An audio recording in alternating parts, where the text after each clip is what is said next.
In other words, when we even see assimilationism, we don't have time to talk about it here tonight, but in many ways, assimilationism and integrationism is really another prompt for the maintenance of white power.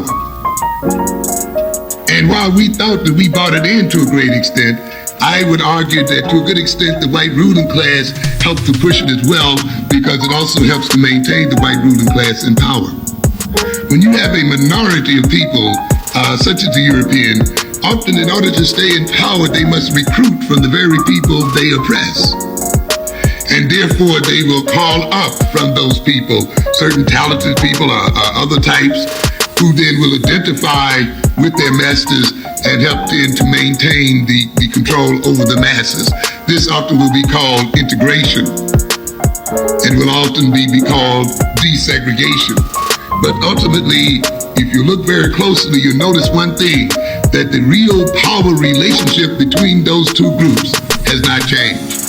I talk about a number of things that we call constants, that if we look closely in the relationship, at the relationship between Europeans and Africans, we will note that there are certain basic things that have not changed despite all of the other things we look at.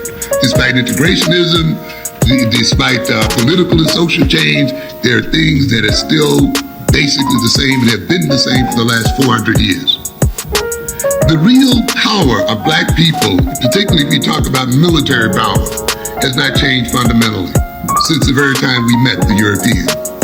You may find African countries now with jet planes and tanks that they bought from Europeans, by the way, and still have yet to make. And you may think then that the Africans have entered into a modern era in warfare and so forth. But I would dare say that it's not a single African country that can really protect the interests of black people against European power, particularly as that power moves out into space and can rain down on the African continent bombs and laser weapons and other weapons of various types. And African countries having no anti-ballistic system, no Star Wars system, no system to fight war in space, is literally defenseless. And yet they may fly the latest American jets, and in the face of American and European war power, we are still ultimately defenseless. That has not changed fundamentally in 400 years, ladies and gentlemen. The European economic control of this globe fundamentally has not changed either. The European control of information has not changed fundamentally either. The European control of definition, the definition of reality, the definition of what is and is not, has not changed fundamentally either, and that has been the case for a long time. The European tendency to degrade things African has not changed as well. You may now have a degree in computer technology. You may now have a job that pays you $40,000, $50,000, $60,000 a year. But your fundamental relationship to the European has not changed one whit from the fundamental relationship between our African forefathers and his European slave master. For as you work your computers, you still work to the profits of Europeans. And so the fact that we've moved into the executive offices does not mean we've moved into power. Does not mean that the fundamental power relationship between Europeans and Africans have changed one bit. As a matter of fact, the moving of blacks into the executive offices is an effort to maintain that power and to obscure that power behind a form of neocolonialism.